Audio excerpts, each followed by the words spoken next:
সুপ্রিয় দর্শক আসসালামু আলাইকুম, কেমন আছেন সবাই? আমি আলহামদুলিল্লাহ ভালো আছি।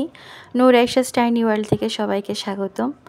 আরেকটি নতুন রেসিপি নিয়ে হাজির হলাম। খুব মজাদার বাসমতি চাল দিয়ে বিফ বিরিয়ানি। এটা অসম্ভব একটা মজাদার রেসিপি। এই রেসিপিটি আপনারা সবাই ফলো করে বাসায় তৈরি করে খেতে পারেন, সবাই খুব প্রশংসা করবে। তো আমি প্রথমে গোটা মশলা নিয়ে নিয়েছি, দেখতে পেয়েছেন গোটা মশলাগুলো আমি পেস্ট করে নিয়েছি। গোটা মশলার মধ্যে ছিল ধনিয়া, জিরা, আদা, জয়ফল, জয়ত্রী, গোলমরিচ, আর পাশে কিছু দেখেছেন ছোট বাটিতে কিশমিশ আর কাজু বাদাম। এগুলো আমি পেস্ট করে নিয়েছি। এরপর আমি মূল রান্নায় চলে গেলাম। প্রথমে তেল দিয়ে দিয়েছি, এরপর গোটা মশলা দিয়ে দিব। গোটা মশলা দিয়ে দেওয়ার পরে 2 কাপ পরিমাণ পেঁয়াজ কুচি দিয়ে দিব।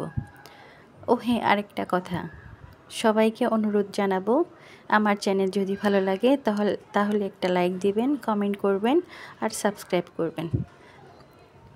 আর যারা আমার চ্যানেলটা সাবস্ক্রাইব করেছেন তাদেরকে অনেক ধন্যবাদ।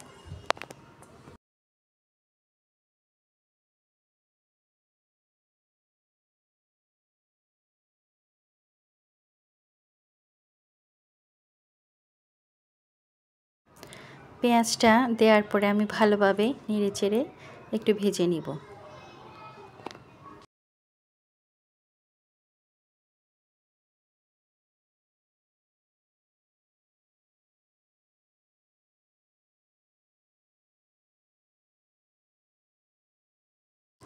সবাইকে একটি অনুরোধ করতে চাই, যার কাছে এই আমার রেসিপিটা যাবে প্লিজ একটা লাইক দিয়ে অবশ্যই ফুল ওয়াচ করে দেখবেন। আমি অনেকটা নেড়েচেড়ে ভেজে নিচ্ছি পেঁয়াজগুলা। আমার অনেকটা ভাজা হয়ে গিয়েছে। এরপর যে পেস্টটা করে রেখেছি মশলাটা, সেটা আমি দিয়ে দিয়েছি। আমি এখানে আরেকটু কথা বলে রাখি, আমি ধনিয়াটা কিন্তু একটু টেলে নিয়েছিলাম। এখানে আমি মশলা নিচ্ছি, গরম মশলা আর হচ্ছে হালকা আমার একটা বিরিয়ানি স্পেশাল মশলা। আরেকদিন শেয়ার করব এই স্পেশাল মশলাটা। আর কোনো তেমন একটা মশলা ব্যবহার করব না, হলুদের গুঁড়া, মরিচের গুঁড়া ব্যবহার করব।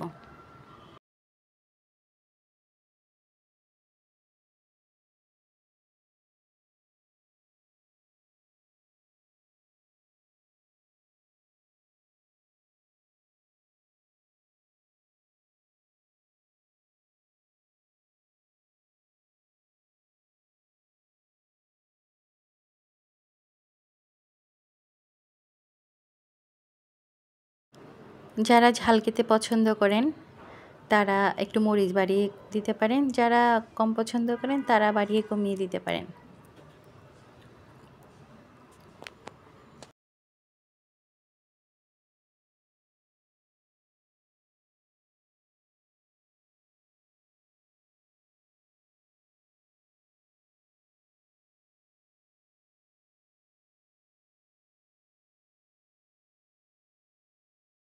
আমি প্রথমে রসুন পেস্টটা দিতে ভুলে গিয়েছি, এরপর আমি 1.5 টেবিল চামচ রসুন পেস্ট দিয়ে দিয়েছি। সবগুলো মশলা একসাথে মিশিয়ে ভালোভাবে কষিয়ে নেব। আমি চটপট করে বিফ বিরিয়ানিটা তৈরি করার জন্য একটু হলুদ, একটু মরিচের গুঁড়া দিয়ে মাংসটা প্রেসার কুকারে ভালোভাবে সেদ্ধ করে নিয়েছি।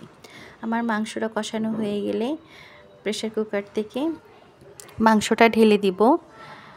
আমি অলরেডি প্রেসার কুকার থেকে মাংসটা ঢেলে দিচ্ছি।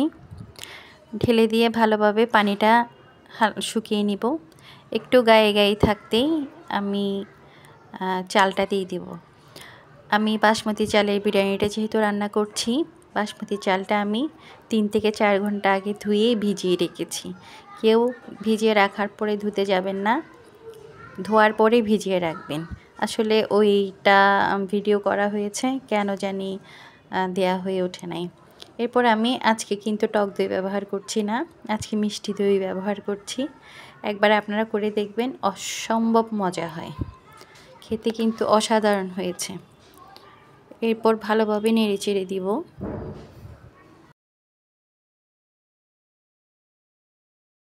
বিরিয়ানিতে সবাই আলু খেতে পছন্দ করে, তাই আমি অল্প কিছু আলু দিয়ে দিয়েছি। এই আলুটা আমি আগে থেকে সেদ্ধ করে নিয়েছি, সেদ্ধ করে ছিলে দিয়ে দিয়েছি।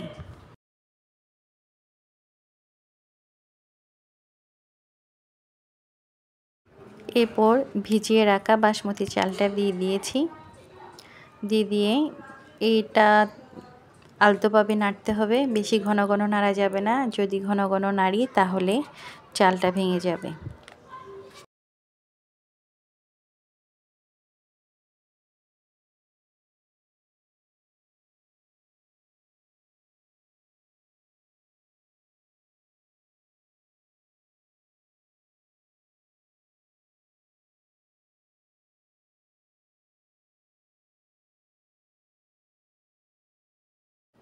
আমি এখানে একটু দুধ ব্যবহার করছি। আমি 2 কাপ পরিমাণ দুধ দিয়েছি। এরপর ফ্লেভারের জন্য কাঁচামরিচ ছিটিয়ে দিলাম। কাঁচামরিচটা অবশ্য আপনারা পরেও অ্যাড করতে পারেন, আমি আগে অ্যাড করে দিলাম। এরপর পর্যাপ্ত পরিমাণ পানি দিয়ে দিব। পানির পরিমাণটা আমি ডেসক্রিপশন বক্সে লিখে দিব। কেমন হয়েছে রেসিপিটা অবশ্যই কমেন্টে জানাবেন। আর এভাবে একবার বাসায় তৈরি করে সবাইকে খাওয়াবেন, দেখবেন সবাই অনেক খুশি হবে।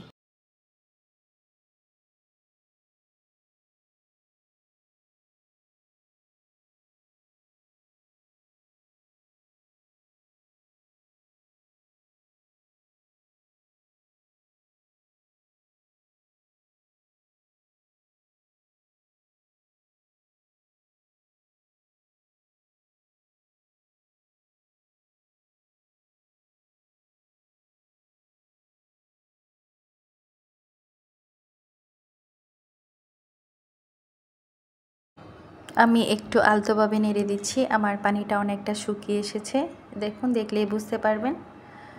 অনেকটা ধোঁয়া উঠছে, তাই ভালোভাবে দেখাতে পারছি না।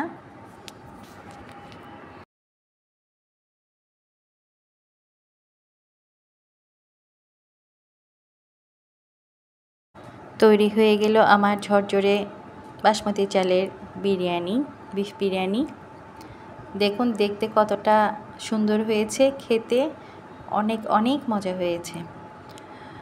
আপনারা সবাই আমার জন্য দোয়া করবেন। আজকের মতো এ পর্যন্ত।